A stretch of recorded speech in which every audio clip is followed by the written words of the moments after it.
Salut les gens, j'espère que vous allez bien. Bon, qu'est-ce qui s'est passé au QG de la WWE avant l'Elimination Chamber? Bon, les gars là, il faut vraiment se dépêcher. Ce soir, on n'a pas le temps. Ce qu'on veut, c'est qu'on donne toutes les informations aux fans et ensuite on arrête là. Faut que ça soit du rapide, du efficace.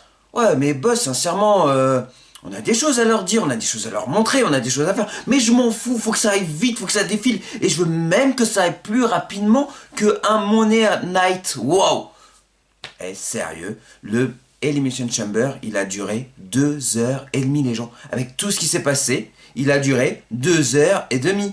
Bon, les matchs étaient classe, c'était bien. Bon, quand t'as une petite chose à dire en 2h30, tant mieux. Mais là, sincèrement, en 2h30, pour tout ce qui s'est passé, c'était juste abusé. Moi, j'ai trouvé ça juste très limite. En plus, Asuka et Lacey Evans. Mais nous, on s'est fait des idées de fous, les gens. On s'est dit, bon, c'est sûr, certain, Lacey Evans ne sera pas là, étant donné qu'elle est enceinte. Donc, qu'est-ce qui va se passer? Peut-être un retour de Becky Lynch, peut-être Rhea Ripley, peut-être Charlotte. Enfin bref, tu te fais plein d'idées, tout le monde en fait à sa sauce et tu t'imagines des trucs de fou. Eh ben non. Voilà, juste, on l'annule et on vous dit rien. Ça, c'est juste abusé aussi. Bon, après, les matchs étaient très bons. On voit ça ensemble tout de suite. Mais ça, c'était juste abusé. Alors, tout a commencé déjà par l'Elimination Chamber match de SmackDown. Alors, il y avait qui? Cesaro, Daniel Bryan, Kevin Owens, Sami Zayn, King Corbin et il y avait Jey Uso. Et sincèrement, c'était relativement sympa. Mais tu vois dès le début, tu vois Cesaro contre Daniel Bryan qui ouvre le match. Et là, tu dis, waouh, ça va être relativement super compliqué pour Cesaro. Mais tu te dis, il y a moyen, parce que s'ils le mettent au début, qu'ils font passer jusqu'à la fin, qu'ils gagnent, mais ça va juste être énorme. En plus, il fait des spots relativement sympas avec Sami Zayn. Ils sont en haut de la cage. À qui va faire tomber l'autre? Là, que fait Cesaro? Il s'accroche au plafond de la cage. Il met des coups à Sami Zayn tombe, et après, ce qui va bien avec la gimmick, et ben ce que fait Cesaro, il fait des tractions. C'était trop fun, c'était marrant.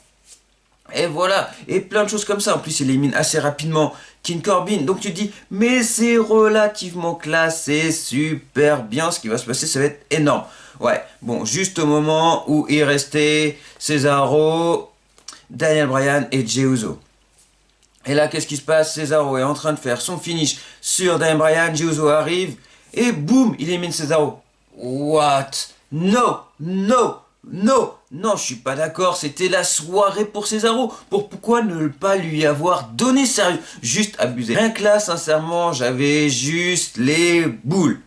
Et là, en plus, j'avais dit, juste avant, j'avais fait un live sur WWE2K20, et j'avais dit, imaginez le pire scénario. Tu as Jey Uso qui gagne Elimination Chamber match, Roman Reigns il arrive et bon, bah c'est Jey Uso, j'ai pas besoin de faire un match. Et j'ai dit, mais imagine si ça arrive, franchement. Bon, bah là, il plante tout. Heureusement, Daniel Bryan gagne ce match-là. Et là, qu'est-ce qui se passe? Tu dis, bon, un peu plus tard, il va y avoir un match contre Roman Reigns, qu'est-ce qui va se passer? On a envie de voir ça, il va se passer des choses, ça va être énorme. Ouais, il va se passer des choses, ça va être énorme, ouais. Ouais, il va se passer des choses, ça va être énorme. Roman Reigns arrive, il dit, je veux ce match-là maintenant. L'arbitre regarde Daniel Bryan, lui dit, t'es apte, alors qu'il était couché par terre, il n'en pouvait plus, il dit, oui, je suis apte. Et là, il se jette sur Roman Reigns, lui fait sa prise de soumission, et tu te dis, what? Sérieux, ça va être un truc de dingue. Il va le faire, il va vraiment le faire. Non, non, non, il va faire que dalle, les gens. C'est juste Roman Reigns. Donc, forcément, il le contre et en plus, il bat super rapidement. C'était rapide, mais relativement très rapide. C'est Daniel Bryan en face, même très fatigué, mais c'est pas grave, c'est du rapide et c'est voilà.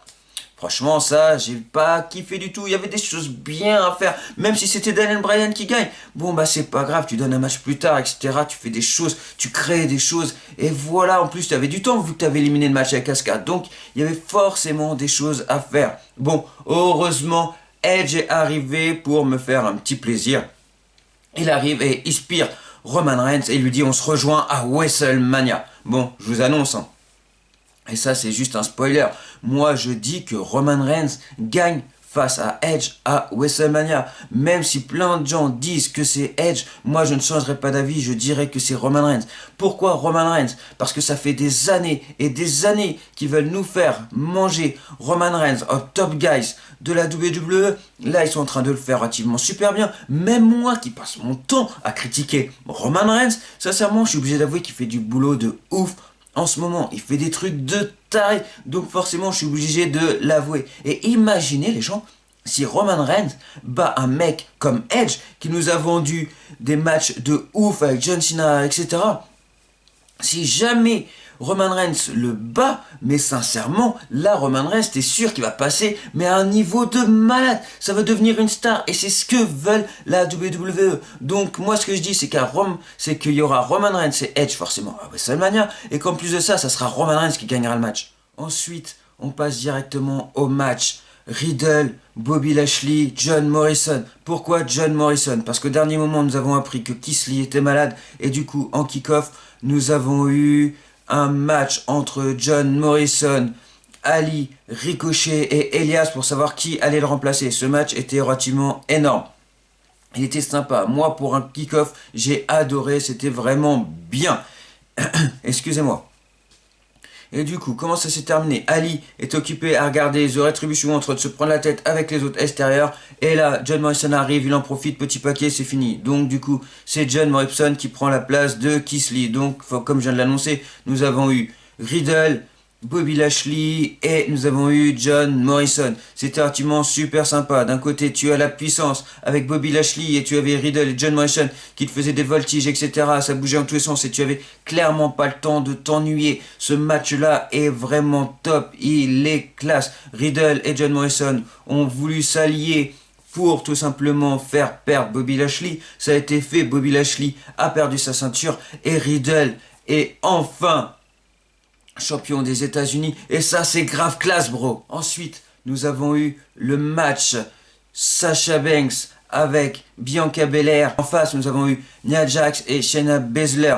Moi, sincèrement, je l'ai dit hors ma vidéo pronostic parce que ce match a été prononcé après, mais que Charlotte et Bianca Belair allait clairement perdre, c'était une évidence. Et en plus, c'est ce que je voulais. Et en plus de ça, franchement, Nia Jax et Shayna Baszler, pour le moment, l'équipe ça se tient, ils n'ont pas encore tout montré. Moi, j'adore, c'est relativement classe entre les deux. Et voilà, il faut que ça dure encore un petit moment. Et en plus, Sasha et Bianca Belair en équipe, moi sincèrement je trouve que c'est relativement super intéressant, c'est relativement super classe, mais c'est pas ce que je veux. Moi ce que je veux c'est que Bianca Belair s'en prenne à Sasha Banks et qu'elle lui pique la ceinture, point barre. Ensuite, nous avons eu en coulisses, nous avons MVP qui raconte des choses, qui est en train de faire du business avec The Miz. On ne comprend pas ce qu'ils disent parce que forcément on n'entend rien, mais on sait qu'il est en train de se préparer quelque chose en coulisses. Et pour finir, nous avons eu l'Elimination Chamber match de Raw. Ce match-là était vraiment énorme, il était classe, moi j'ai adoré. Bon, par contre la fin c'était Drew McIntyre face à AJ Styles, parce que AJ Styles avait éliminé Sheamus, et moi sincèrement je voyais pas ça du tout. Ce que j'aurais voulu, c'est que Drew McIntyre batte Sheamus, et que Sheamus, je sais pas comment, pète un plomb, et que par la suite il arrive à avoir une rivalité à WrestleMania. Et ça c'est ce que j'aurais kiffé, mais c'est pas comme ça que ça s'est passé. Pourquoi? Parce qu'à la fin du match, quand Drew McIntyre en pouvait plus, qu'est-ce qui s'est passé? T'as eu Bobby Lashley qui arrive, qui fait la misère à Drew McIntyre, et là t'as qui arrive? Tu as Awesome, tu as The Miz qui arrive, qui cache la mallette et qui devient champion de la WWE, les gens. Sincèrement, on y croyait tous, mais moi je n'y croyais certainement pas à Elimination Chamber. J'aurais plutôt vu ça à WrestleMania, mais ça ce n'est que mon avis, mais moi j'aurais vu ça à WrestleMania. Je suis très content parce que c'est un catcheur que j'apprécie vraiment beaucoup, The Miz, mais franchement je l'ai encore mauvaise parce que cette place là aurait dû être pour Otis. Surtout qu'à mon avis, c'est que The Miz ne sera pas champion longtemps de la WWE. Ce que je vois, c'est que du coup, MVP a négocié avec The Miz pour qu'il cache la manette et qu'il récupère la ceinture. Mais ça, à mon avis, c'est pas pour rien. Et vu qu'en plus de ça, on nous a lancé des rumeurs, depuis hier, j'y croyais plus, depuis ce matin, franchement, j'y crois à fond. C'est que Bobby Lashley aura un match face à Drew McIntyre à WrestleMania. Comment ça risque de se passer? The Miz a la ceinture actuellement. Donc Bobby Lashley, si MVP a fait ça, comme je viens de le dire, c'est pas pour rien. Donc Bobby Lashley va s'en prendre à The Miz. Bobby Lashley va devenir champion de la WWE. Ouais, impressionnant. Mais c'est vrai, à mon avis, moi, j'y crois. En plus, de toute façon, il y a quelques années en arrière, il faut pas oublier que Bobby Lashley, quand même, c'était un grand champion de la WWE. Et voilà, il a fait des choses bien à la WWE et ça, on peut pas le renier. Donc franchement, en main eventer, il peut largement gérer. Donc je le vois bien, champion, prendre la mallette, ça c'est déjà fait, prendre la ceinture à The Miz, être champion jusqu'à WrestleMania, et là seulement Drew McIntyre récupérera son titre face à Bobby Lashley. Voilà les gens, c'était mon review pour Elimination Chamber. Franchement, les matchs étaient top, mais quelle rapidité, c'était trop rapide. Avec Roman Reigns et Edge, etc., on aurait pu faire des trucs bien sympas, on aurait pu faire un match vraiment monté. Et voilà, avec des interventions, etc., ça aurait pu être relativement super classe, ça aurait pu être énorme. Moi, ce que je reproche, et ça, c'est la rapidité. Pareil, Asuka, pourquoi on nous a pas trouvé une autre concurrente, nous proposer un match relativement sympa, même si Asuka conserve la ceinture, il n'y avait pas de problème, j'aurais bien voulu me tromper, il n'y avait pas de problème. Mais au moins qu'on nous propose un truc où quelques heures avant tu nous annonces que le match est annulé parce que nous on s'attendait à plein de trucs et au final il s'est rien passé les gens. Donc voilà, après je suis super content pour la nouvelle, c'est que The Miz est champion de la WWE, même si je le dis que ça ne durera pas, ça c'est relativement une bonne chose. Donc maintenant on peut voir ce qui va se passer à peu près à WrestleMania, du moins on peut avoir des idées, on peut commencer à faire nos pronostics. Moi je vous ai déjà donné 2-3 trucs dans cette vidéo là. Mais voilà, sincèrement, c'était bien trop rapide à mon goût. 2h30, c'est même pas un Raw. Un Raw, ça dure 3 heures, sincèrement. Donc non, pour moi, dites-moi en commentaire ce que vous en pensez. Mais pour moi, clairement, c'était bien trop rapide. Mais sinon, en général, les matchs étaient vraiment bien, étaient intenses. Même si j'aurais voulu que ce soit le moment de Cesaro. J'espère quand même qu'il y aura une rivalité entre Cesaro et Seth Rollins, ça... On n'est pas obligé de l'écarter encore, donc j'espère vraiment que ça va se faire parce que j'aimerais bien. Mais donc voilà, affaire à suivre. Mais en tout cas, s'il vous plaît, ne pas oublier Cesaro parce qu'il mérite.